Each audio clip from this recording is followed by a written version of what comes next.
And a good spiritual morning to you once again. I'm Father Cosmas. I'm Pres Michelle. Thank you for joining us again today for a quick chat and a morning cup of coffee. Good morning. Thank you for being with us. We really appreciate you taking the time to spend a couple of minutes with us. I still have the joy mug We're going. trying to hold on. We're a little I'm literally full. holding on to the joy. Don't let it go just yet. And it's still the week of Christmas. We're still doing okay. It's the day after Christmas, Yes. right? We just celebrated. And we're already ready for the kids to go back to school. No, I'm just kidding. almost. We're getting there. No, I'm just kidding. That was like day one. When are you going back? 3 weeks. What? Oh my gosh. Or more, it feels like. So we hope that you're doing okay, that you haven't had to have too much Pepto-Bismol or whatever you have had to have from your Christmas meal. Right. Well, that's only for the people that have been fasting that it's really difficult. But no, we do tend to overeat and have a lot of rich food, have a lot of fun, even for fasting or not fasting. Have some fun with the cocktails. Well, we got to survive the holidays and family. Yeah. But what I wanted to touch on for today is we're celebrating 2 days after Christmas on the 27th, which is tomorrow, is the Feast of St. Stephen, right? Yeah. The first martyr, St. Stephen.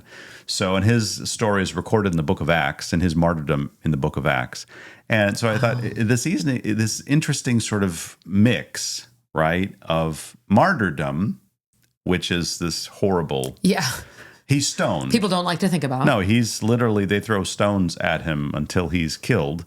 So the mix of this, the horror of martyrdom, of death and sacrifice, mixing with, well, it's only 2 days after Christmas. Yeah, there's still a lot of joy in the air. Right. But the idea that for the saints, those two things aren't mutually exclusive. Yeah. Sacrifice and joy are intimately connected because you're giving something up, but you're giving it up for the glory of God, right? You're sacrificing something for the glory of God. So it makes us think about when we do give up certain things. And around this time of year, we've given a lot of things. People have given of themselves. Yes. You've given of yourself. Yeah. I'm not asking if it was reciprocated. Don't go there.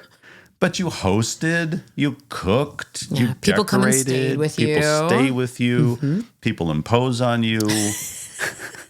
You bought presents. You spent a lot of money. You gave of yourself. Yeah. Maybe you gave to charity. You help people. Yeah.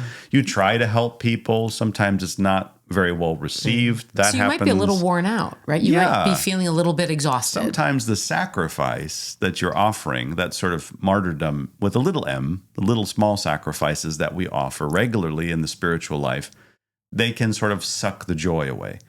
And it's important to stay focused on why we're doing everything, that we're doing it for the glory of God. We're doing it, right, because we want to be with God forever. We're trying to get to heaven. Yeah, and to not think of ourselves. Right. But it gets hard. Once you empty out, you kind of get a little bit frustrated that, well, where's my... Right. What about me? Where's my stuff? But the what about me, the me part comes later. Okay. Right? Don't worry about, that's the thing. You're not trying to keep score. You're just sort of saying, well, I'm making deposits in my bank account for up there. And I'm not thinking about how I'm experiencing that down here. That should give us joy. So the real source of our joy should not be externals. It should not be, well, I enjoyed the season, and what made me happy was listening to the music, because the music's over, right? The music's... Don't get me started. I mean, you can't even give me till New Year's. We're still celebrating. The radio stations are like, nope. 12 midnight on Christmas. Done. Yeah, you're back to garbage. But the good news is that it's not like in the old days when all we had was the radio. Right. So if you want to listen to Christmas music, like when it was done, it was done. Now, if you happen to have, like we had records, the big old records, right? The 33s. The vinyl, we would play White Christmas. My dad had Bing Crosby's White Christmas on the hi-fi in the front room. So we would keep playing it for a day or two afterwards because the radio music, it went back to top 40. I think I'm going to keep it going for a couple I think we're going to now you can go on YouTube and play Christmas music year round. Yeah, you can go on true. to Spotify, Apple Music, play whatever you want. But this idea that boom, it's got to be over. Yeah. And if we're getting our joy from the externals, from the hosting and the eating and the shopping and the decorating, and now that's kind of like, okay, if you bought a live tree, it's now going from the symbol of joy to a fire hazard. To the curb. Or to the curb. Hold on to the joy a little bit. Yeah. And let the sacrifice, let the idea that, well, I'm giving of myself as a Christian, that makes me happy. That brings me joy in and of itself. It's funny. I was talking with one of our kids, and they had a trivia question that said, how many gifts did the person actually get from the 12 days of Christmas? So here's me counting it up, thinking, oh, I'm going to show my kid. I know what he's talking about. But not to make the story long, what actually happens is if you add them all up each day, it's 364 presents. Because each day you're giving again all of the presents that you gave the day before. So you're adding them up, right? The total is 364. And I thought, it's not 1 + 2 + 3 + 4, right? And I said to our kid, oh, that's a whole year. And he said, what? I said, well, it's 365 days in a year. So could you imagine minus the one day of Christmas when you're getting the gift of the birth of the Lord, the birth of our Savior? So I have no idea if that means anything or if that's just one of my, Michelle things. But I thought about that, and I thought, so how do I hold on to that? Like you said, coupled with my Christian daily struggles. Because it's daily, hard. Right. The daily struggles. The daily struggles are there, and the daily struggles should bring us joy. And that's what I'm trying to say. Which doesn't sound like it makes sense. It doesn't. But for the saints, that's how the saints think. And we're all trying to be like the saints, and we're all trying to be holy and look at their example. What we tend to do is think, I'm in this grind, and I'm doing the best I can, and I'm trying to go to church, and I'm trying to read my Bible, and I'm trying to fast, or I'm trying to pray, I'm trying to perform works of mercy, and it's hard. And now Christmas comes, so now I have some energy, a little boost of energy. But then what happens is, well, then Christmas is over. And now between Christmas and Lent, okay, you have Epiphany. Most people don't really celebrate January 6th or Epiphany, but there's this gap, and we have these gaps. And for the saints, there's no gaps. I mean, it's their day-to-day life that's bringing them joy. And we should, when we say hold on to the joy, realize the externals aren't bringing you joy, right? Realistically, it's the internals that's bringing you joy. Yeah. It's doing it for the sake of doing it. That should make you happy. Helping somebody makes us happy. And we should be doing that year round. Yeah. And we should always sort of say, well, if I'm sacrificing, that's joyous. It doesn't matter what the interaction is like. It doesn't matter if they throw food back at you or throw the socks in the street or curse at you because they're high or drunk or just mentally unwell. Okay. Just know that I'm doing it for God's glory, and that gives me joy, and that is giving me energy.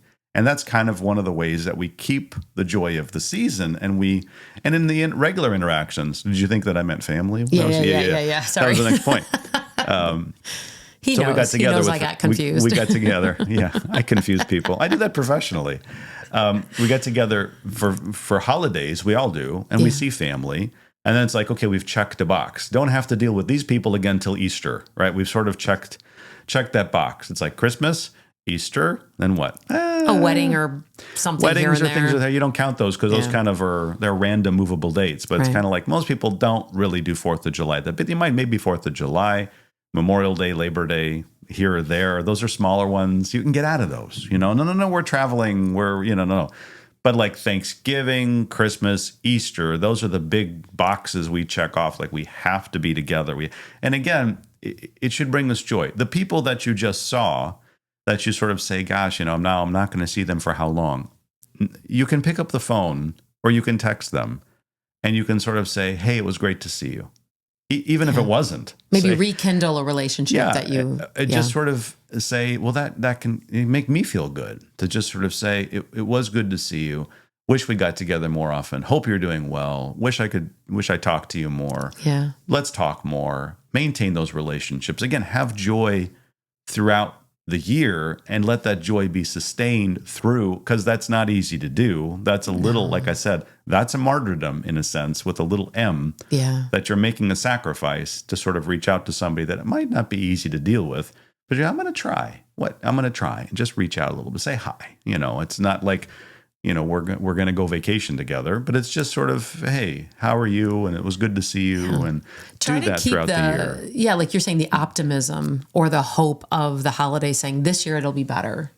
So this year doesn't have to be one day. It doesn't have to be one meal. It can be this year. Absolutely. It could be, So that's great. As we think about, tomorrow we're celebrating the first martyr, St. Stephen, and we're thinking about martyrdom. We're thinking about sacrifice. And we're thinking about his amazing sacrifice. And the sacrifices that in a very small, comparatively tiny way we all make, we make them on a regular basis. And we do that through the Christian life, through our struggle, through our suffering, and the challenges that we face. And that should be the way that we say, but if I do that, I get closer to God. But if I Yeah. do that, maybe I go to heaven. If I do that, God gives me his grace. We're not earning anything. You can't earn your salvation. We're just trying to get closer to God. But we're just trying to working know on him. Well, you do have to work out working your on it. You gotta salvation in work on Christ. it. Yeah. And so we're working on it. And in the work, in the labor, it's like, you take on a project and you want to do something, whatever it might be. The joy is in the project. You're going to end up with a finished product, but you kind of look at it and say, that's great. Maybe I built something, or I fixed something, or I painted something, or whatever I did. It's done now and I can enjoy it. But you know what? I really liked the process of doing it. That's what salvation is. It's the process of doing it. And the process should give us fulfillment, give us satisfaction, give us joy, and get us closer to Christ each and every day. Amen.